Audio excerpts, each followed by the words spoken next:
Liris Chica Bel Mariano at Donnie Pangilinan nag-iyakan. Ayon kay Bel Mariano, naniniwala siyang nakatagpo sila ni Donnie Pangilinan sa tamang lugar at panahon. Sumang-ayon naman sa pananaw na ito si Donnie. Nag-throwback din sila nung una silang nag-cruise ng landas sa isang tent kung saan pareho silang naglalaro ng ML or Mobile Legends. Gayunpaman, hindi raw naman sila masyadong nag-usap noon. First impression daw ni Bella ay suplado si Donnie kahit gwapo pa ito. Sa loob ng maraming taong pagsasama nila sa mga teleserye at pelikula ay na-develop daw ang special friendship nila.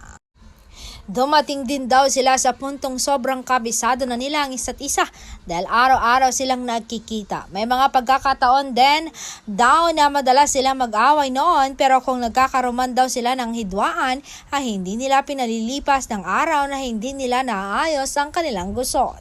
Hirit pa ni Donnie, bago raw inanunsyo ang huling project nila together ni Belle ay naging masinsinan ang kanilang pag-uusap.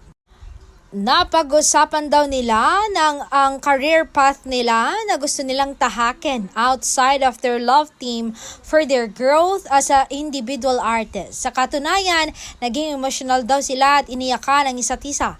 Sa ipa ni Donnie, binigay rin daw nila ni Belle ang todo sa kanilang roles sa pelikulang Tayo sa Wakas, kasama ng pagpayag nila sa paggawa ng intimate kissing scenes. Aware kasi silang matagal nang inaabangan sa kanila ng Kafanian ang gawin ang ganoong klaseng eksena, lalo't pat kinakailangan din ito sa kwento ng pagmamahalan ng mga karakter nilang sina Cisco at Cheska. Aminado rin silang mamimiss nila ang isa't isa. Hindi rin daw nila isinasara ang pinto na posible silang magkatrabaho muli sa 10 years or shorter from now pagkatapos ng kanilang paghihiwalay as a partner.